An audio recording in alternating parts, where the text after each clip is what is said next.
মধ্যপ্রাচ্যে চলমান যুদ্ধের প্রভাবে ২০২২ সালের পর বিশ্ববাজারে জ্বালানি তেলের দাম রেকর্ড পরিমাণ বৃদ্ধি পেয়েছে। গত ৪ বছরের মধ্যে এই প্রথম অপরিশোধিত তেলের দাম ব্যারেল প্রতি $১০০ অতিক্রম করেছে। বিশ্লেষকগণ দাবি করছেন, মধ্যপ্রাচ্যে তেল উৎপাদন ব্যাহত হওয়ায় এবং হরমুজ প্রণালীতে জাহাজ চলাচল বাধাগ্রস্ত হওয়ায় তেলের এই অস্বাভাবিক মূল্য বৃদ্ধি ঘটেছে।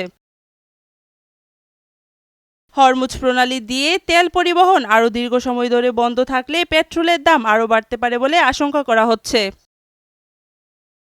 বিশ্বের মোট তেল সরবরাহের প্রায় ১/৫ সাধারণত হরমুজ প্রণালী দিয়ে প্রবাহিত হয়। তবে ইরানে যুক্তরাষ্ট্র ও ইসরায়েলের হামলা শুরু হওয়ার পর থেকে এই প্রণালী দিয়ে জাহাজ চলাচল প্রায় বন্ধ হয়ে গেছে।